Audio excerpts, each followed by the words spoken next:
प्यारे बच्चों, आज हम आपकी क्लास 4th एंड 5th के लिए हिंदी का कार्य पत्रक लेकर आए हैं। बच्चों, आकलन पत्रक है ये आपका नंबर 3, 2 आकलन पत्रक कर लिए और बच्चों हमने वर्कशीट भी कंप्लीट कर लिए। तो पीछे का काम आप वीडियो देखकर कंप्लीट कर लीजिएगा और हमारे साथ जुड़ने के लिए हमारा टेलीग्राम चैनल जरूर ज्वाइन कीजिएगा।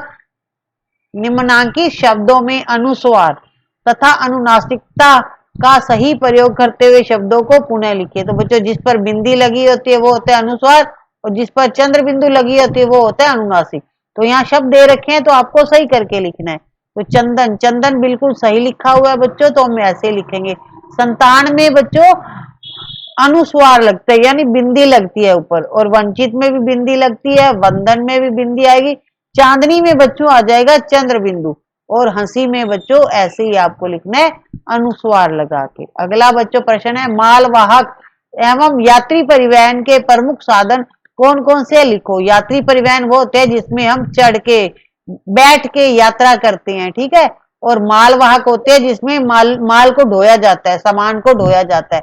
तो यात्री परिवहन में बच्चों मैंने यहाँ बस, कार, जीप लिखा है। आप चाहो तो बच्चों यहाँ पर हवाई जहाज भी लिख सकते हो। हवाई जहाज भी क्या है, यात्री परिवहन है, ठीक है। और मालवाहक में बच्चों मालगाड़ी में माल को ढोकर ले जाया जाता है। ट्रक में आप देखते होंगे ट्रक किस तरह से भरा होता है, उनमें बोरियां वगैरह डाली होती हैं। और तीसरा बच्चों बैलगाड़ी में भी माल जाता है। और अगला प्रश्न है, निम्नलिखित रिश्तों को उनके सही स्थान पर लिखिए। तो जो आपको बताना है बच्चों कि दादाजी के परिवार में कौन कौन होता है, नाना जी के परिवार में कौन कौन होता है। बुआ होती है दादाजी के परिवार में, फूफा जी भी बच्चों दादाजी के परिवार में, भतीजी, चाची, ताऊ। तो बच्चों ये चीजें यहाँ दे रखी हैं, उन्हीं में से छांट के लिखने हैं, ठीक है। बाकी तो दादाजी के परिवार में बहुत लोग होते हैं, लेकिन हमें यहाँ जो बॉक्स में दे रखे हैं उनमें से छांट के लिखने थे। और नाना जी के परिवार में बच्चों मौसी होती है, मामा जी होते हैं, भाई होता है, नानी जी होती है और मौसा जी भी होते हैं, ठीक है। चौथा प्रश्न है, निम्नलिखित कविता को पढ़ते हुए अधूरी पंक्तियों को पूरा कीजिए। तो ये भी बच्चों आपको अपने कल्पना से लिखनी है, ठीक है।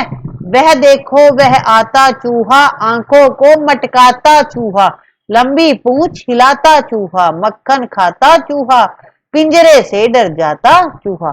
तो मैंने मेरे कल्पना से, मेरे मन से ये लाइनें जोड़ी हैं। आप चाहो तो अपनी इच्छा से भी जोड़ सकते हैं।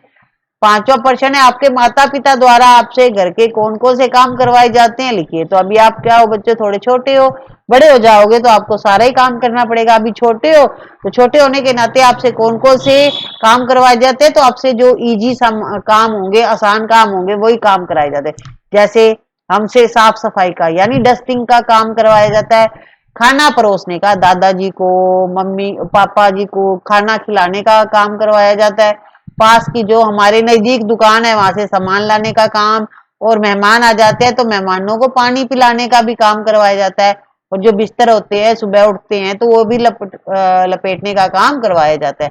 अगर आपसे और कोई काम करवाया जाता है, पानी भरवाया जाता है या और भी कोई काम करवाया जाता है, वो आप जोड़ दीजिएगा साथ में, ठीक है। तो इस तरह से आपको वर्कशीट करनी थी।